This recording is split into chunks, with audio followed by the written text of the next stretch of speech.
if this thing develops its own sense of values and morality and interests and escapes us, then we're walking around in a world with these gods that may, rather than being something that are divine, they could be the demonic. Don Tapscott says we're stepping into a new kind of AI, one that doesn't just assist us, but starts to take part in our lives. In his new book, You to the Power of Two, Don and his co-author, Joseph Bradley, call this shift Identic AI. It's the idea that as our digital identities grow smarter, AI becomes a kind of ever-present companion, helping us get things done, supporting our well-being, and sometimes stepping in before we even realize what we need. Today on Toronto Talks, the Vice President of the board's World Trade Center Toronto, John Worren, sits down with Don Tapscott to explore what Identic AI really means for all of us and how we stay in control as this new era begins. For sure. Welcome, Don. It's a pleasure to have you here. Yep. You have, for many decades now, been helping business leaders make sense of major technology shifts. Mm-hmm. You've talked about digital technology, about Wikinomics, about blockchain. Now we're talking about AI. What are the things that in AI drew you to specifically to sit down and think deeply about this topic? Well, we began exploring the intersection between blockchain and AI, and I started researching where is AI going to go. And we came up with this revelation that is explained in the book that most people don't understand, and there are no books about this, that we had a whole period of generative AI, and the world, was awoken to AI by that. You ChatGPT and so on, that it generates content, information, text, data, financial information, graphics, music, whatever. And then that was based on that. We had a whole period called agentic AI, and that was about agents. You didn't have to prompt AI to do something. An agent could take action by itself. Yeah, they execute tasks and so on under certain rules and requirements, and agents are everywhere. They're in financial systems, call centers, when you call up, supply chains, manufacturing. But it occurred to us the really important agents, the ones that are going to transform everything, are personal agents. The digital version of us, extension of us. People call them digital twins, but they're not, because your digital extension could have an IQ of 1,000. So, and this has happened to me a few times in my life where I thought, wow, this is the next big thing in technology. Nobody knows anything about it. There's no book about it. So I teamed up with Joseph Bradley, who's a technology executive and AI expert, and we wrote this book. Amazing. And what is Identic AI? Okay. And because I think that's a term that not a lot of people are familiar with, that you're introducing here to help us think about AI. Identic AI is a neologism. It's a newly invented word. And I've come up with a few of these over the years. Some of them stick, some of them don't. It's important that this sticks because there's no term to describe this. Basically, think of a scenario, you wake up, Beatles, you get out of bed and drag a comb across your head. And before you've gone downstairs to take a cup, your agent is already working with you. It tells you about your sleep, recommends a different exercise routine. It's searched all the news and pulled up a couple of articles that really matter. It's not only planned out your day, but by the time you're doing your commute, it solved a bunch of problems in the production process, solved. We had some customer issues, solved. We have a new opportunity. I've pre-negotiated a deal, for your approval. Yeah. And Peter Diamandis, who is the founder of XPRIZE, in an interview, he says to me, he's got what he calls Peter Bot. And he says, like having an infinite number of vice presidents. They're attending conferences for you. They're running around solving problems, dealing with HR things, and so on. And that's just the beginning. That's sort of work. So this is a new era where identic agents will be your consigliere, your infinite number of assistants and executives, and developers and editors, but also your doctor who's been to every medical school in the world, and your tutor who's literally a know-it-all. And this, to me, is the future of AI. It's not yet explained or discussed, and it's going to change every business, every organization, every country, but it's also going to change us, the way that we work and play and live, and the way that we think as well. So there's some big challenges. Yeah, and big opportunities. Oh, for sure. Yeah. How do you deal with having a superpower? Well, I could ask Superman if he was around. He's not. So I wouldn't recommend jumping out the window here. It's not going to help you with that. Fair enough. Okay, so it's But it may give you a bunch of arguments on why that'd be a dumb thing. Yeah, so it's not going to give me wings just yet, All right, so, but, in thinking about this, I think many people, including myself, is like, okay, well, what's left for me to do as an executive? So can you paint a picture of what the day looks like for an executive? Like what is like having somebody act on your behalf or something act on your behalf? Like what's left for you? And like how do you add value as a human being? Because I think there is inherent resistance among many layers of people in business world because they're worried about AI and taking away jobs and all that kind of stuff. All right, well, let's unpack that because there are a bunch of questions. Yeah. Are they worried? They probably should be. If you have an infinite number of vice presidents, you don't need actual vice presidents, right? An infinite number of editors and developers. I mean, 90% of programming, according to Eric Schmidt, will be done by AI next year in 2026. So we sent all his kids off to university and we told them, you get a practical job, don't take a useless degree like studying the humanities or liberal arts or whatever. So they all took computer science, and now what? So we can come back to that, the role of the universities. Yeah. But what's left for you? Well, first of all, it depends. Have you really developed this agent or not?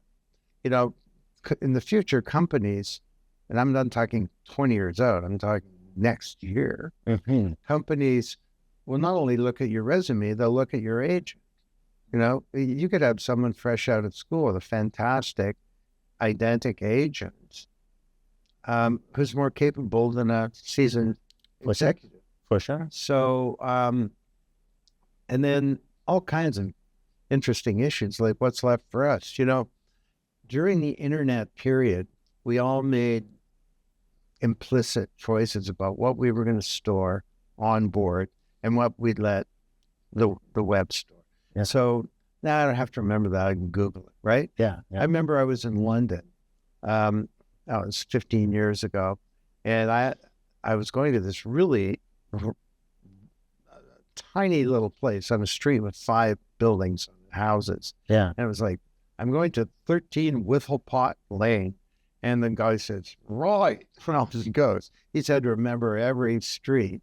Well, now Uber drivers, of course, don't do that. They'll take you some crazy route to Whifflepot Lane. But setting that aside, we all don't think about so much the location because we know we have GPS to get it. That's outsourcing memory.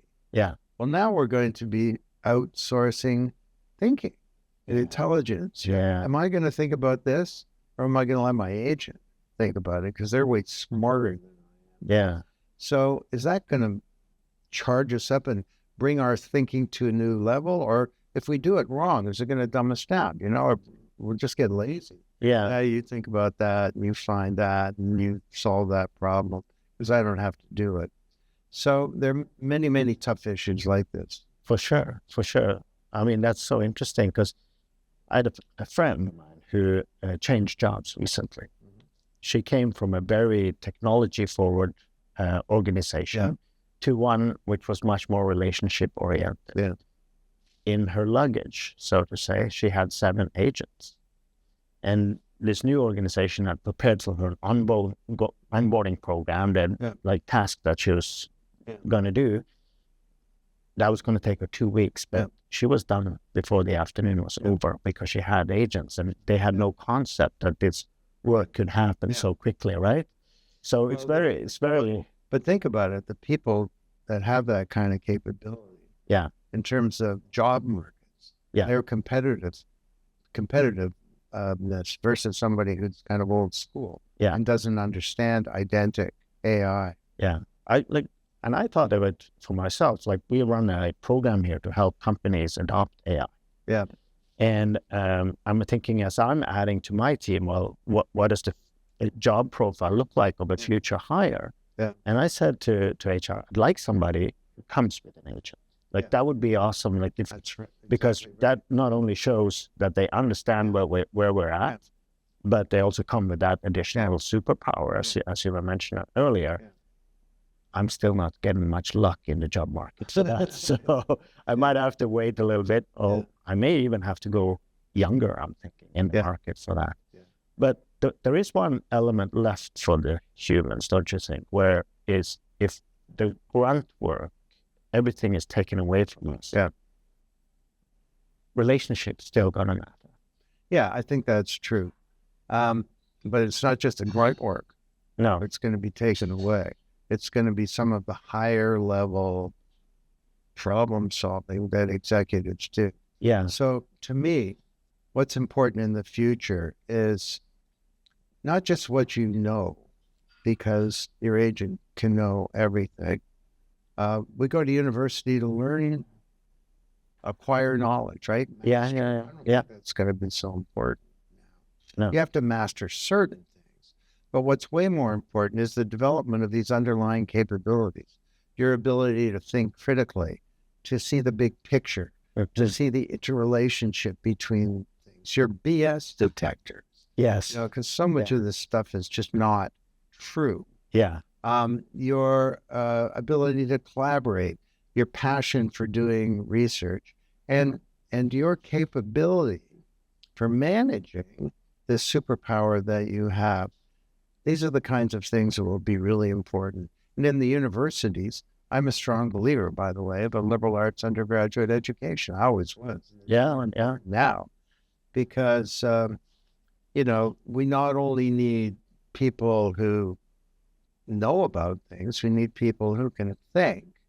And also we need citizens in this new world. And it's going to be really important, a new kind of citizen emergence. So what's the future MBA going to look like to be useful in that kind of setting? Well, think about it. I mean, our whole concept of management. Yeah. Peter Drucker. We have thousands of management schools and business schools. We have tens of thousands of professors. We probably have hundreds of thousands of books about this all assumes a whole bunch of stuff. It assumes this traditional, vertically integrated, somewhat hierarchical organization. And it also assumes that people are managing people. Yeah. Not that people who have extraordinary onboard capability, but people who are managing people that have superpowers as well. Mm-hmm. So most of what we know about management, I think, is going to change because the whole paradigm is a mental model, and they put boundaries around what we think they constrain our actions. They're often based on assumptions that are so strong that we don't know that they're there. And the paradigm of what is management, I think it's changing fundamentally. I'm working with a couple of business schools right now to try and think through what that means. Very interesting. Yeah, it's fascinating. And I agree with you. I think the liberal arts is going to be stronger because language is so important in these models, and really understanding and articulating precision when you're interacting with the machine. It's going to Yeah, absolutely. You still need human judgment. Yeah. Like, okay, write me a letter to this important customer or an email or something. You still have to look it over. Yeah. And chances are that letter's got something really wrong with it. Yeah. Or it's not, the tone isn't quite right or something. But we need people who can work in this new environment. A much smaller analogy, or a few that I've been through in the past. 1982, my first book, it was about how everyone was going to use a computer connected to a vast network of networks. And it described the functionality of Microsoft Office. We actually built that back then at Bell Northern Research. We did controlled experiments with groups that had this technology, and groups with a pen and a piece of paper and a secretary and a dictaphone and telephone and face-to-face meetings. And the group that had the technology did much better. Yeah. But and that was a big change. For sure. And then we saw the rise of the internet, where it wasn't just about using multifunction workstations. It was your ability to share information globally and to communicate globally. And then there have been a series of these big changes like this that I've tried to document, but I can't think of anything. Blockchain was another one. We wrote the big book that sort of explained that this isn't just about Bitcoin. The underlying technology is the real pony here. Yeah. But I can't think of anything that compares to what we're talking about today. And the impact of Identic AI on everything it's staggering. Yeah. Once you get into it. It's true. It does feel different this time. Yeah. Like I remember starting to use email at some early point in my career. And before that, I used couriers to deal with my marketing agency and whatnot. And suddenly I could send things with an email. Yeah. But that's an identifiable process with just a better solution. Right? Yeah, that's a good way of describing it. And so, but here, I'm not sure we quite understand where the AI is going. And I think, that's just, at least for a lot of the executives that I work with, that's finding it hard to envision exactly how AI is going to operate inside of the business. Well, also, today people think AI, that's tools, right? Yeah. Or that's a bunch of apps or things in the supply chain, or it's good for analyzing customer data and market intelligence. But all of that is changing. Yeah. And now it's going to be an extension of you. Yeah. So that's why we call it Identic AI. Yeah. That it's really about your identity. Here, let me just explain that. So digital identity, as you would know, most people thought of that, and still do, as identification, right? I got the right credentials to go across the border or drive a car or get into a bar or whatever. Yeah. But then that was replaced over the last 15 years by a bigger concept, which is identity as having data. Mm-hmm. So you leave a trail of digital crumbs as you travel throughout life, and they create a mirror image of you. And the virtual you may know more about you than you do, because you can't remember, your exact location a year ago, or what you bought, or which, medication you had or diagnosis you had, dozens of categories of data. And you create this data, but it gets expropriated from you by these giant technology corporations. The Magnificent Seven on Nasdaq have a market value of $21 trillion, which is bigger than Europe. Yeah. It's bigger than the GDP of the EU. Wow. So, so they harvest our data. It's like feudalism, We create the asset. They take most of it away. We're left with a few digital cabbages. Yeah. So now there's a third stage to identity that's starting to happen, which is that identity that's all that data is getting an IQ. Mm-hmm. So there's kind of a big issue here. Who's going to own your new digital identity, which is not just all your data, it's your extended intelligence? Yeah. Meta? For sure. Google? For sure. Well, this is the big argument in the book, is that no, the digital John needs to be owned by John. Yeah. You need a self-sovereign Identic AI. And that's something that's technically feasible. Yeah. And it's also socially achievable as well. For sure. But if you also extrapolate that and say, like Jason and I, we work here at this organization. Yeah. We're all using AI and leaving these digital prompts, and you accumulate that. Yeah. Who owns that? Because that is a pretty Within good, the organization. well, in the world, Yeah. right? Yeah. Let's say we all used something like a ChatGPT. Yeah. And ChatGPT would know an awful lot about what's going on inside. ChatGPT is the tip of the iceberg in Yeah. terms of what I'm talking about. Yeah. So you need to own it. Yeah. And there's an angle on this that's especially important for Canadians.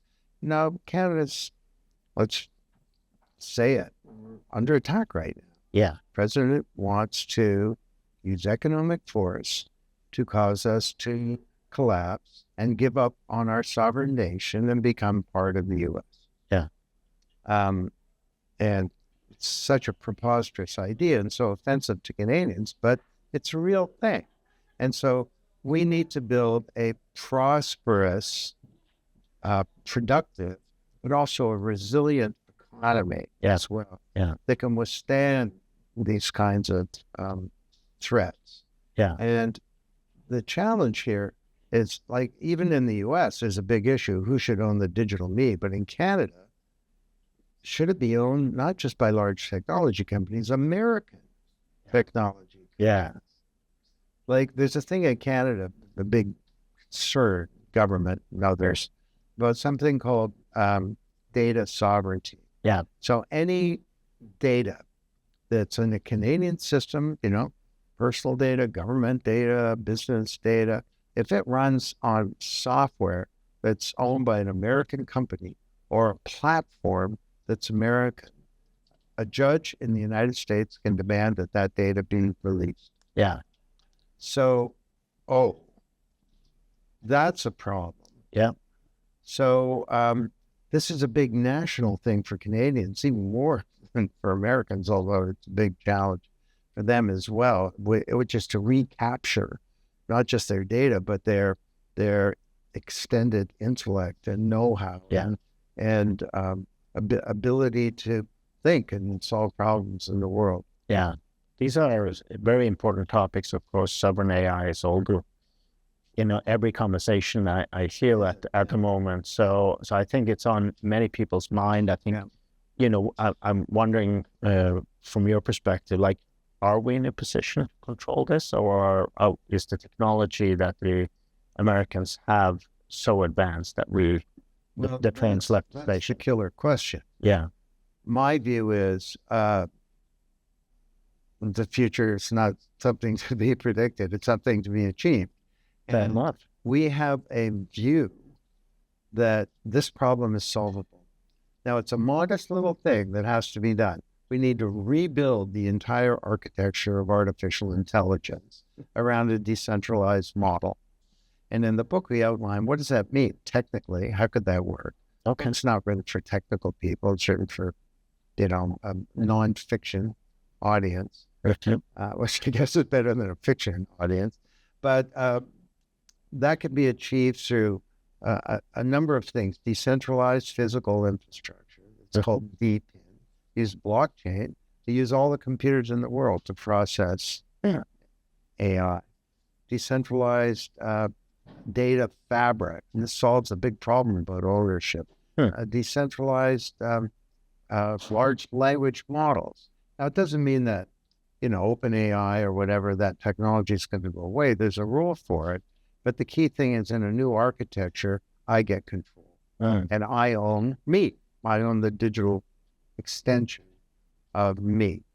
This is technically feasible, but you pose another sort of implicit question, which is, well, sort of economically and socially, how is this achievable? And one of the few benefits of being older is I've seen it all. In the 70s, the bunch dominated everything. Where it was Univac, Sierra Control Data, Honeywell, and IBM. And the only one that got through that was IBM. They're now not even a computer company. They're sort of a software and services company. But then there were the mini computer companies in the 80s. Well, in the late 70s and early 80s. So there were a dozen: Data General, Four-Phase, DataPoint, Wang, and so on, all gone. The only one that got through that was HP, and it figured out we're not a mini computer company. You know, we're, I don't know, printer company or something. Then there was the PC companies, dominated by the IBM PC. Well, that's gone. And then, you know, on and on. We saw the rise of the internet, and there were the big, you know, internet juggernauts. And they're all, well, most of them are now gone. Then we saw the rise of social media. You know, I don't think I'm telling stories out of school, but I was at Davos, and I kept hearing my assistant was calling me, this guy Mark Zuckerberg wants to meet with you from Facebook. So I sat down with him and one of the other Facebook founders, and his first thing was, he wanted me to sign his copy of Wikinomics. And I wondered, what's wrong with this picture? He's got a social network with 30 million people, and I wrote a book. Anyway, and he asked me, what do you think we should really be doing with Facebook? But one of the things he wanted to change was on the front cover, it was all about collaborative innovation and so on. So we had Linux, and we had the Human Genome Project, and we had a social media company, and it was called, not Netscape, what was MySpace? MySpace. Yeah. And he said, is there another issue of the book coming out? Because I think you might want to think about having MySpace there. And I thought at the time, MySpace is killing it. But sure enough, the next edition of the book had Facebook on the cover. Yeah. But then you've got the banks and their big financial system. When we wrote Blockchain Revolution, I was in a session at Davos with 50 CEOs of the largest banks in the world. And I was explaining this, and I got so much flack from them that this is just not going to happen. Blockchain, no way. And of course, they were threatened by what it means. I mean, we're going to have stable coins in Canada, and they replace a lot of what the banks do. So the point I'm making, sort of a bit loud, is that leaders of old paradigms have difficulty embracing the new, and new models can emerge from the edge. So this book is not just a book. It's sort of a kind of, I don't know, manifesto for a movement. I mean, I'm done writing books. I'm now going to create a movement around this because I think the stakes are really, really high that we get sovereignty back. Yeah. Yeah, it's certainly an important conversation, not just for the actual application and use of the data, but in the context of our time and what's going on. I'm curious, just sort of in the writing of the book, did you make any surprise discoveries? Is there anything that you hadn't thought of in the process of just going through? Everything was a surprise. We didn't even know what to call this thing. And I kept thinking, digital identity. It's not just agentic AI, it's something else. And I thought, Identic AI. And I sort of note to my co-author, Joseph, and he's like, that's the term. Okay. That's the term. So, but everywhere in the book, this is like every day I was like, wow, look at this. And wow, could this go that way? And wow, what does this mean? And wow, this creates a set of problems and so on. One of the ones that's really interesting, and I don't want to give it all away, but I was thinking, Yuval Noah Harari wrote Sapiens, and then he said, humans aspire to be deities. And then I happened to be listening a playlist, and this song came on, What If God Were One of Us? Just a stranger on the bus. Yeah. And I thought, God, you have an IQ, extended IQ of 1,000. This is what we think of as a God. Gods, they're not just all powerful, they're all knowing. They remember everything. They forget nothing. They fear nothing, least of all death. They have this grand capture of reality that's sort of indistinguishable from magic. Sure. And this came to me one night, as these things do, and I wrote this big chunk of the book in about an hour. It just came out. But imagine if we have these godlike capabilities, if we can harness them, that's an extraordinary thing for solving many of the big intractable problems that we faced as individuals and as a society. But if we don't, if this thing develops its own sense of values and morality and interests and escapes us, then we're walking around in a world with these gods that may, rather than being something that are divine, they could be the demonic. Yeah. And this is an extraordinary danger and threat, really, to civilization. And all the more important that we get control of these agents and that we infuse them with our values and our legitimate expectations, and our sense of what's right and wrong. We bake integrity into the way that we act. And maybe this, smarter world that my grandchildren inherit might actually be a better one. Mm-hmm. What do you think is getting in the way of so much potential here, both for good and for bad? For business leaders that are thinking about AI and what they can do for their business, what do you think is getting in the way of them actually? Well, the main thing getting in the way is there's weirdly nothing about Identic AI yet. Okay. They have one thing that they can do to understand this right now. This will change, of course, which is to read the book. Yeah. U to the power of 2. Yes, exactly. Tapscott and Joseph Bradley. Anyway, they all think that AI is something that it is, but they don't understand what the real important use of AI is. Yeah. That it's not just about a tool. It's not about apps. It's not even about agentic AI. It's about the extension of our own capabilities. Sure. It's part of the human experience, really. And just as a final question, what do you think? You talk to dozens of business leaders and executives about this all the time. Who does it right? What is the characteristic of executives that are getting this technology right at the moment? Well, they have certain characteristics that are quite clear. They're curious. They're open to learning. They're typically not the command and control type executives. I have a vision and I'll create this vision and sell it down to the organization. They want to create an organization that can learn, which is kind of good because the person at the top can't learn for the organization as a whole anymore. Now, that's not my insight. That's from a guy named Peter Senge years ago in a book called The Fifth Discipline.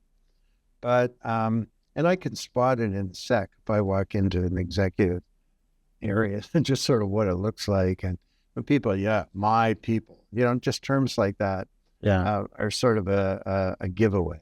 Sure. In terms of who does it right, well, right now there are little pockets of companies that are starting to get this self-sovereign Identic AI idea. I'll tell you one, and I have no commercial interest in this, but my co-author, Joseph Bradley, is building a platform for Identic AI where you get to have a self-sovereign AI. You get to own your data and the extension of your intelligence. And sometime early in the new year, two things will happen. One is I'll go on stage with me and digital me. And digital me will answer some questions that I can't. I mean, I don't know what I said in the digital economy in chapter 8 about the transformation of traditional media, but exactly what I said. But also, he's also created this whole deal, this whole platform whereby there's a contract and it's quite detailed. I'm going to write an article about it. And I think it'll be a big deal because this will be a template for what all companies in this space should be doing. And how they should approach their customers. Hmm. You know, you want to build trust Yeah. in the market. And I wrote a book about this, and it took me, what is trust? It took me 2 months to write a sentence. But I read everything about trust. And I think that trust is really the expectation that the other party will act with integrity. Yeah. You know, that they will do the right thing, that they'll be honest, that they'll consider the interest, in this case, of their customers. Yeah. You know, that they will, it's not just about us and our shareholders and making lots of money. We care. It's about abiding by your commitments, and it's about openness and having a degree of transparency. The expression, what are they hiding, sort of shows the relationship between transparency and trust. If I'm hiding something, I don't know if I can be trusted. So integrity, I think, will become and should become a new theme for all these technology companies, that we are not just about creating massive shareholder wealth. We're going to care about our consumers and about civilization. And we're going to create a model of AI that is actually workable. Because if they don't, you know, I don't think business can succeed in a world that's disintegrating. So this is a practical kind of choice that all of them will have to face over the next period. I hope it's sooner rather than later. You mentioned shareholder value. Do you think we're in a bubble? Well, we are, for sure. I mean, you spend your time thinking far ahead, long time ahead. So, and stock markets are, you know, they have short-term memory. Yeah. The thing about bubbles is you never know when they're going to burst. Yeah, exactly. But it is and it isn't. Because right now, there's this bubble based on AI. Yeah. But people have a limited view of what AI can do. Yeah. Imagine if every human is going to have a digital self. Yeah. That like exponentially increases the market for AI companies. Now, a big disruptor to that, of course, will be the movement that we're going to build and are building around a decentralization of AI and the reinvention of the AI stack. And the companies that get with that program, I think, will be the ones that get through the next big turmoil. So that is a big element of the trust that you mentioned just a little while ago, that there is an infrastructure that underpins that. That's right. That can help maintain the trust for them. And, you know, there are people that, you know, when I listen to adoption and the rate of which AI can be introduced into a company, they say like adoption moves at the rate of trust. Yeah. And so you got to have the infrastructure that supports that. And trust is the expectation that you'll act with integrity, that you're going to do the right thing.